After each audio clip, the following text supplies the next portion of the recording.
डाकू अंगुलीमाल और भगवान बुद्ध की कहानी। प्राचीन काल की बात है। मगध राज्य में एक बहुत ही खूंखार डाकू रहा करता था। वह जंगल के राहगीरों को मारकर उनकी अंगुलियों की माला बनाकर अपने गले में पहन लेता था। इसलिए लोग उसे डाकू अंगुलीमाल के नाम से जानते थे। अंगुलीमाल के बचपन का नाम अहिंसक था, जो कि पढ़ने लिखने और सीखने में बहुत मेधावी था, जिसके कारण उसके कुछ साथियों को उससे ईर्ष्या होने लगी थी। लेकिन उसके आचार्य ने उसकी गलती के कारण उसे श्राप दिया कि जब तक तुम 100 लोगों की अंगुलियों को काट कर नहीं लाओगे, तब तक तुम्हारी अंतिम शिक्षा पूरी नहीं होगी। उसी दिन से अहिंसक ने अंगुलियां काटने के लिए लोगों को मारना शुरू कर दिया। अब पूरे मगध राज्य में उसके डर का खौफ रहने लगा था। कोई भी नहीं चाहता था कि उसकी मुलाकात उस अंगुलीमाल से हो।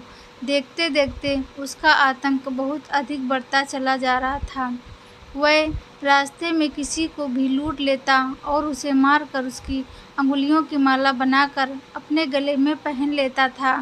एक बार उसी राज्य में भगवान गौतम बुद्ध उपदेश देने के लिए एक गांव में गए थे। उन्होंने उस गांव के लोगों से मिलकर देखा कि वहां के लोग बहुत उदास और परेशान दिख रहे हैं। भगवान गौतम बुद्ध ने सभी गांववासियों से पूछा कि आप लोग उदास और परेशान क्यों हो। सभी ने बुद्ध को अंगुलीमाल के बारे में बताया।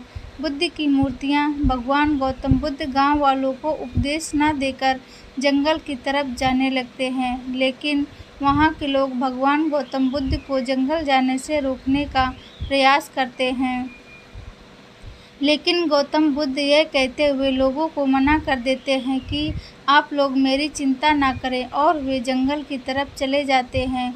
वे जंगल में इधर उधर भटकते रहते हैं। अचानक अंगुलीमाल की नज़र भगवान गौतम बुद्ध पर पड़ती है। वह कहता है, ठहरो, कौन हो तुम? और वह बुद्ध को मारने के लिए तेजी से उनकी तरफ आता है। उसे देख गौतम बुद्ध मुस्कान भरी आवाज़ में कहते हैं, मैं तो ठहर गया, आप कब ठहरोगे? गौतम बुद्ध पीछे पलटकर देखते हैं तो एक खूंखार व्यक्ति उनके पीछे हाथ में तलवार लिए खड़ा होता है, जो कि अपने गले में इंसानों की अंगुलियों से बनी माला पहना हुआ होता है। बुद्ध की अंगुलीमाल को देखकर गौतम बुद्ध बिल्कुल घबराते नहीं, वे शांत रहते हैं। उनकी शालीनता देख अंगुलीमाल कहता है, मुझे अपने सामने खड़ा देख लोग अपनी मौत का इंतजार करने लगते हैं, जिसके कारण लोगों की हालत खराब हो जाती है। मेरे अंदर इतनी क्षमता है कि मैं एक साथ 8-10 लोगों को मार सकता हूँ। लेकिन तुम्हारे चेहरे पर यह मुस्कान कैसी है? तुम्हें मुझसे डर नहीं लग रहा क्या? तुम अपने आप को मुझसे ज़्यादा ताकतवर समझते हो? भगवान गौतम बुद्ध उससे कहते हैं, इंसान को इंसान से डरना क्यों? आप भी इंसान हो और मैं भी इंसान हूँ। इतना सुनते ही डाकू अंगुलीमाल भगवान गौतम बुद्ध को मारने के लिए अपने तलवार लेकर आगे बढ़ता है।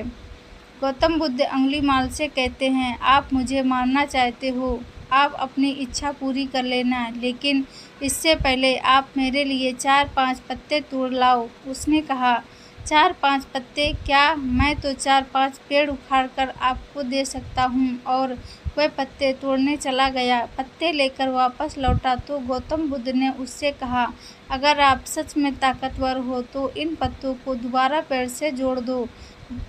भगवान बुद्ध की बातों को सुन अंगुलीमाल क्रोधित हो जाता है और कहता है, भला एक बार पेड़ से पत्ते टूट जाएं तो कैसे जुड़ सकते हैं? भगवान गौतम बुद्ध ने बहुत ही प्रेम पूर्वक उससे कहा, यही बात तो मैं आपको समझाना चाहता हूँ कि जब आप किसी को जीवन नहीं दे सकते तो आपको उसके जीवन को समाप्त करने का कोई अधिकार नहीं है। इस तरह से बुद्ध की बातें उसके जहन तक चली जाती हैं और वह अपनी तलवार सहित गौतम बुद्ध के चरणों में नतमस्तक हो जाता है। वह कहता है, हे महापुरुष, मुझसे बहुत बड़ी गलती हो गई, कृपया मुझे माफ़ कर दें और मुझे सत्य का मार्ग दिखलाओ। इस तरह से वह भगवान बुद्ध की शरण में चला जाता है और वह डाकू अंगुलीमाल एक बड़ा साधु बन जाता है। तो दोस्तों, कैसी लगी कहानी? ऐसी ही कहानियाँ सुनने के लिए चैनल को ज़रूर सब्सक्राइब करें, वीडियो को लाइक और शेयर करें। धन्यवाद।